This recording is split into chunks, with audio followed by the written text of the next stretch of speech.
This video describes how energy is required for and produced by chemical reactions. There are a number of factors that influence the rate of reaction. It is helpful to think about reactants as particles that are together in a vessel.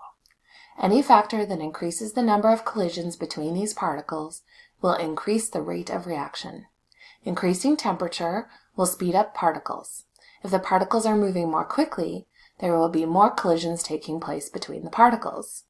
Increasing pressure will also result in more collisions between the particles and an increased rate of reaction.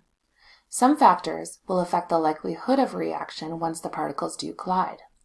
As surface area of particles increases, so too does the rate of reaction. Some reactants are more reactive, and so they will have an increased rate of reaction. A catalyst will also increase the rate of reaction. When we use collisions of particles to describe, explain, and predict chemical reactions, we call this collision reaction theory. The main ideas of this theory include that a chemical sample consists of entities, which may be atoms, ions, or molecules that are in constant random motion. For a reaction to take place, the reactants need to collide. For a collision to be effective, there needs to be enough energy and the particles need to be oriented correctly. If the collision isn't effective, the particles will just bounce off of each other. This diagram shows an effective collision. There is a correct orientation and sufficient energy. This diagram shows an ineffective collision. The molecules have the wrong orientation for a reaction to take place. The two particles will bounce off of each other and remain in motion. Throughout our next two lessons, we will be exploring why some chemicals react faster than others and why reactions require energy to occur. For any reaction to take place, an energy barrier must be overcome. This minimum amount of required energy is called the activation energy. This energy can come from heat, light, or electricity.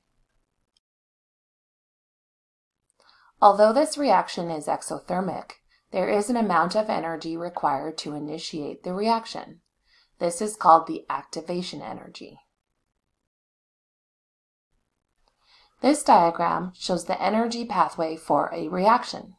The energy pathway is the relative potential energy as the chemical systems move from reactants to an activated complex and finally the products. The activated complex is what is formed when the reactants collide. You can recognize the point in the energy pathway where the activated complex is formed because it is where the potential energy is the highest. The energy pathway shows the entire path of the reaction.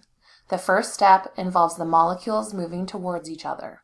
As they get closer together, they begin to slow down as a result of repulsion forces. When they slow down, the kinetic energy decreases and some of this energy is converted to potential energy. If there is enough kinetic energy, or if the particles are moving fast enough, they can get close enough to form an activated complex. The activated complex is an intermediate form of the two combined reactants that occurs at the maximum potential energy point. In the end, the products of the reaction are pushed apart by repulsion forces.